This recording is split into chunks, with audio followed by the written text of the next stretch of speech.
My husband stood in court and told the judge I was mentally unstable. He said I screamed at night. He said I forgot to feed our daughter. He said our little girl was afraid of me. Then he looked at me and smiled because he thought I had no proof. I didn't say a word. I just looked at my 9-year-old daughter sitting behind me. She slowly stood up, held out my old phone, and said, "Your Honor, my dad told me to lie." I recorded him. The whole courtroom went silent, and within 30 seconds my husband's perfect story fell apart. For 8 years everyone thought my husband Daniel was perfect. At church he carried chairs for old ladies, at family dinners he kissed my forehead and called me his queen. On social media he posted pictures of me and our daughter with captions like, "My whole world," but behind closed doors Daniel was a different man. Cold, controlling, careful, he never hit me. That was the worst part, because when someone doesn't leave bruises, people think there is no abuse. He controlled money, he controlled where I went, he controlled who I talked to, and whenever I tried to speak up, he smiled and said, "You're too emotional. No one will believe you." For years, I believed him. Then one night, our daughter Sophie came into my room crying. She was holding her stuffed rabbit against her chest. "Mom," she whispered, "why does Dad tell people you're sick?" I froze. "What do you mean?" She looked down. "He told Grandma you forget things. He told Aunt Rachel you get angry for no reason. He said if I want to stay with him, I have to tell the judge I'm scared of you." My body went cold. Judge? That was the first time I realized Daniel wasn't just trying to hurt me. He was planning to take my daughter. 2 weeks later, the papers arrived. Daniel filed for divorce and full custody. In his statement, he called me unstable, neglectful, emotionally dangerous. He wrote that Sophie needed a calm and responsible parent. I read those words at the kitchen table while Sophie sat beside me doing homework. My hands shook so badly I could barely hold the paper. Daniel walked in like nothing had happened. He placed his keys on the counter and said, "You should have listened." I looked at him. "You're lying," he smiled. "No, I'm preparing." Then he leaned closer and whispered, "By the time court is done, even your own daughter won't choose you." That night I cried in the bathroom with the shower running so Sophie wouldn't hear. But she heard. Children always hear more than adults think. The next morning she hugged me before school and said, "Mom, don't worry. I know the truth." I kissed her forehead. "You don't have to fix this, baby." But Sophie looked at me with eyes older than 9 years old. "Maybe I don't have to," she said, "but I can tell the truth."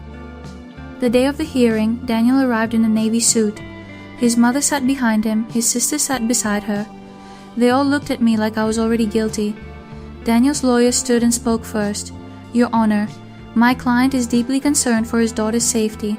The mother has shown signs of emotional instability, anger, and neglect." I sat there quietly. Every word felt like a stone placed on my chest. Then the lawyer showed photos. A messy kitchen, laundry on the couch, unwashed dishes in the sink. She said, "This is the environment the child has been living in." What she didn't say was that Daniel took those photos the week I had pneumonia.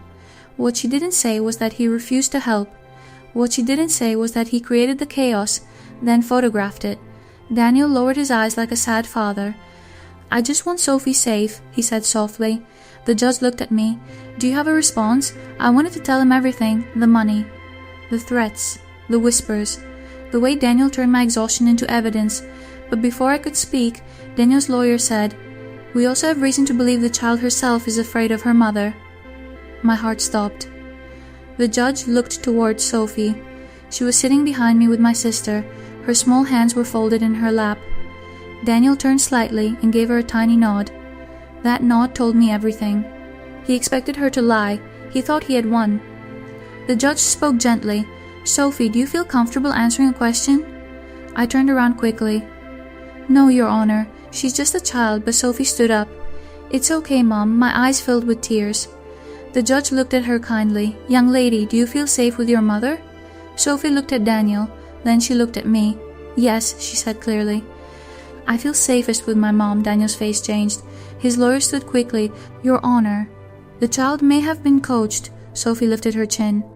I was coached. The courtroom went quiet. Then she pointed at Daniel. By him, Daniel's mother gasped. Daniel whispered, "Sophie, sit down," but Sophie didn't sit. She reached into her little purple backpack and pulled out my old phone. Her hands were shaking, but her voice wasn't. "Your Honor," she said, "my dad told me to lie." I recorded him. The judge leaned forward. Daniel stood up. "That phone is mine." "She shouldn't have that." The judge looked at him. "Sit down." Daniel sat. But for the first time that day, he looked afraid. The judge allowed the recording to be played, the courtroom filled with Daniel's voice. Clear, calm, cruel, Sophie. When the judge asks, you say Mommy yells. You say you get scared when she cries. Don't worry, it's not really lying, it's helping Daddy. Then Sophie's small voice came through the speaker. But Mom doesn't scare me, Daniel laughed softly. She will when she loses control. Women like your mother always do. My stomach turned. The recording continued. If you help me, we'll get the house. Grandma said you can have the big bedroom. And once your mom stops fighting, we won't have to deal with her anymore. The courtroom was frozen. Then came the part that broke me. Sophie's voice whispered, "But I love Mom," Daniel answered. "Then prove you love me more." My hand flew to my mouth. Sophie started crying behind me. I turned and opened my arms. She ran to me. I held her while the recording kept playing.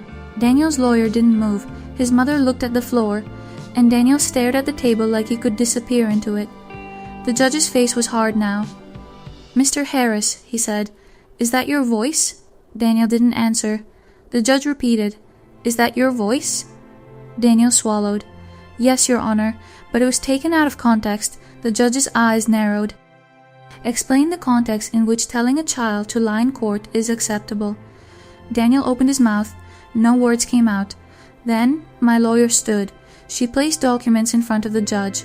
Bank records, messages, screenshots, proof that Daniel had emptied our savings account 2 days before filing for divorce. Proof that he had sent messages to his sister saying, if she looks broke and crazy, custody will be easy. Proof that he had planned everything. The judge read silently. Then he looked at me. For the first time all day I felt seen, not as a weak woman, not as an unstable mother, as someone who had survived quietly for too long. Daniel's lawyer asked for a break. The judge denied it. He looked at Sophie and said softly, "You were very brave." Sophie wiped her face and whispered, "I didn't want my mom to lose because of a lie." The judge nodded. Truth matters here. When the judge gave his decision, Daniel didn't look at me. He looked at Sophie, like she had betrayed him. But she hadn't. She had saved herself. The judge denied Daniel's request for full custody. He granted me primary custody. He ordered supervised visitation for Daniel. He ordered a review of Daniel's financial conduct. And then he said something I will never forget. A parent who teaches a child to lie does not protect that child. He uses that child. Daniel's mother began crying. Daniel looked angry. But I felt nothing for him in that moment. Not fear. Not guilt. Not sadness. Just relief. After court, Sophie held my hand as we walked outside. The sky was gray, the air was cold. But for the first time in years, I could breathe. She looked up at me and asked, "Mom, are you mad that I recorded him?" I knelt in front of her. "No, baby, I'm sorry you ever felt you had to." She wrapped her arms around my neck. "I just wanted someone to believe you that broke me. Because for years I thought nobody saw what Daniel was doing. But my daughter saw. She saw the truth. And when the time came, she carried it into court in a purple backpack. People think the loudest person in the room wins. Daniel believed that. He had the suit, the lawyer, the perfect family image, the carefully planned lies. But truth doesn't need to shout. Sometimes truth sits quietly in a child's backpack. Sometimes it waits inside an old phone. Sometimes it shakes in a little girl's hands and still changes everything. That day, my husband tried to prove I was crazy, but my daughter proved he was cruel. He tried to take her from me, but instead, he showed the court exactly why she needed protection. And when we went home that evening, Sophie placed the old phone in a drawer and said, "I don't want to listen to it again." I said, "You never have to." Then she hugged me and whispered, "Can we be peaceful now?" I held her close. "Yes," I said. "We can finally be peaceful," and that night, our small apartment felt bigger than any house Daniel could have promised her. Because it had something his house never did. Safety, love, truth, and sometimes that is all a child needs. That was the quiet verdict.